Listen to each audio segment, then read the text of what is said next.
Join us as we head to the Chicago Botanic Garden located in Glencoe, Illinois. This beautifully landscaped oasis offers a diverse array of plants, educational programs, and serene walking paths that inspire and educate visitors about the natural world. Here, we spent time walking through the beautifully maintained gardens and breathtaking trails, while also learning about the art and science of gardening techniques.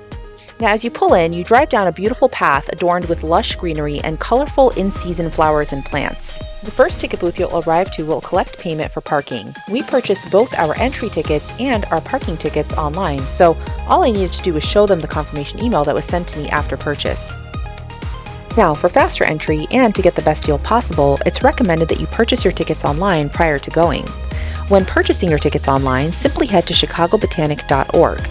Once there, head to Plan a Visit and then go to Buy Admission Tickets. You'll then need to select the date and the time that you plan on visiting, as well as the number of tickets that you're getting. Entry ticket prices vary depending on the time of year and how far in advance you plan to purchase, but they are generally around $14.95 for adults and around $9.95 per child aged 3 through 12. Once you're done with this, you can also purchase your parking ticket for the day that you wish to go. Parking tickets are a flat fee of $10. Once we parked and packed our toddler necessities, we began to walk over to the front entrance. Before you get to the front door, you need to make a stop at one of the ticket booths in order to purchase your entry ticket, or do what we did, simply show them the confirmation email that you received from your email. They will then print off a ticket and you will go ahead and show it to the people that are standing right at the front entrance door. You'll first walk in through the visitor center, which has restrooms, an information desk, gift shop, and the Garden View Cafe, which overlooks the water. It's so pretty. Once you walk outside, you will be greeted by this mesmerizing view of what they call the esplanade.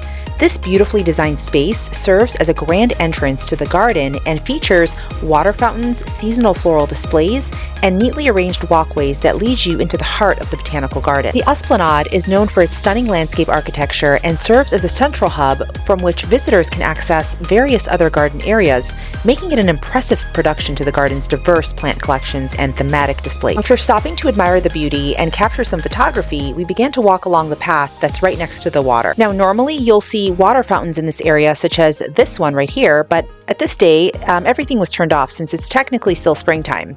I love coming here in the summer just for that alone. A series of lakes and ponds here are stocked with a variety of species that are often used to help manage the aquatic ecosystem. We also noticed that water lilies, algae, and other aquatic plants were giving the water a greenish tint. It was still pretty nonetheless. You will also notice signs that are scattered around the garden that tell you not to feed or disturb the wildlife. Now, the end of this particular path did have a stroller-friendly pathway that led us out of this initial area. As we strolled up the pathway, we noticed that there were various gardening equipment that were scattered around. This place does require a lot of maintenance after all.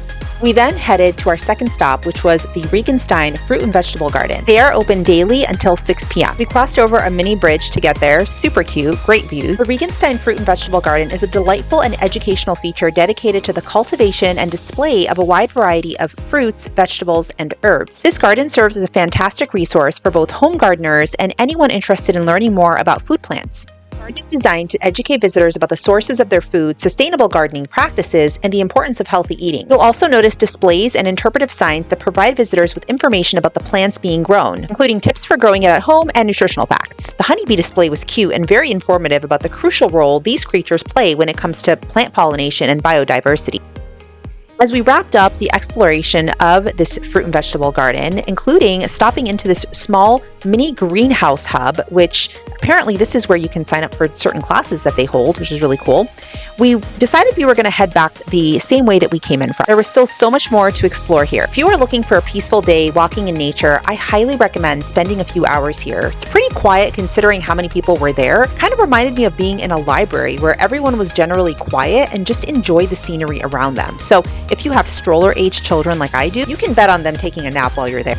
Our third stop was the Grand Bulb Garden, which is a stunning area dedicated to showcasing a wide variety of flowering bulbs that bloom across different seasons. Unfortunately, all of the water displays were turned off for the season still, but normally the sound of running water from these fountains provides an even more serene experience here. This garden is part of the larger landscape that showcases the diversity and beauty of plants that thrive in wet conditions along stream banks. Again, the stream banks were turned off. There are also plenty of places to sit while you're at the Chicago Botanic Garden in general, so you never have to worry about getting too tired on your walk. You can take as many breaks as you'd like. Lots of people like to come here to the Chicago Botanic Garden to take photography, and I saw quite a few photo shoots taking place during my time here. I even stopped to take several photos myself, and was thinking that I need to come back here in the summer when all of the fountains and stuff are turned on, because it's just so gorgeous. As we kept walking, we came across another body of water, this one next to a mile-long pathway. This scenic pathway is known as the North Lakeshore Path and provides picturesque views of the water and the surrounding garden. This is also a great part of the park where people do a lot of photography. If you're looking for a place to get your morning walk or jog in, consider coming on this path. It's truly remarkable and super peaceful. As we kept walking, we came across a crossway path in which one side led to my absolute favorite part of the entire park, and you'll see why in just a moment. As we walked on this dirt path, it didn't feel like we were in Illinois anymore, honestly. I can't even explain it, but it felt like something out of a fairy tale. Also, although you can't hear it on the video, there was so much subtle background noise of nature from things like insects and birds. As we kept walking, we finally got to my favorite part, which is this bridge right here, surrounded by water. What a great place for photography and really just to walk on. The water looked so beautiful on this day, and the sun's reflection made it look even better. There are just so many endless views at the Chicago Botanic Garden, and this walk in particular after we got off of the bridge was just the same.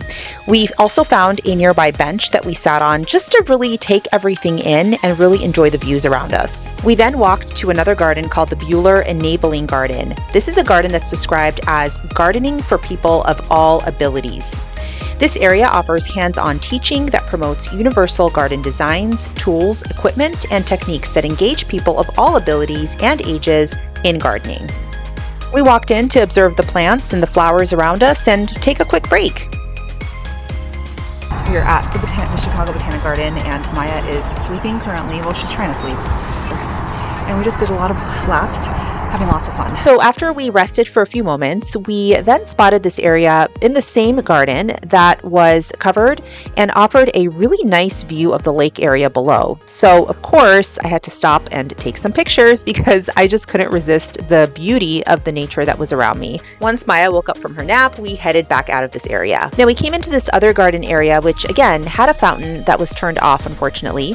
One thing that I do want to note about the entire Botanic Garden is that although most of it is pretty stroller and wheelchair accessible, there are some areas such as this one right here, which had stairs, which meant that we could not get up to it. So just keep that in mind when you're planning your visit. We then headed out and walked through this canopy area, which is across from what looked like an event space. On the opposite end, we went into this greenhouse area, which had a wide range of plant life from various climates and regions, all under controlled conditions. I do want to note that unfortunately, we weren't able to navigate this area with a stroller as it required us to go up a flight of stairs. So we basically turned around and left. At this point, I really wanted to use the restroom and change Maya, so we ended up stopping at the Regenstein Center, which is a key hub for educational and cultural activities within the garden, including Tai Chi classes and a library. And it has a really nice fountain area. Again, wasn't turned on, but you can usually go there in the summer and just kind of relax. It does have an exit towards the back, but again, this isn't wheelchair or stroller accessible. So because of this, we turned back around and went out from where we came from. So as we wrapped up our visit, we began walking down an additional pathway that takes us back to the initial entrance area where we came in from. Now, I don't believe we visited every single area of the garden on this particular day, but we did get through quite a lot. So how was our experience overall? Well, honestly, we had a very peaceful walk, and I don't think this place would be fun for my older kids, but Maya, my little one, she had a blast, and she took a lot of naps too.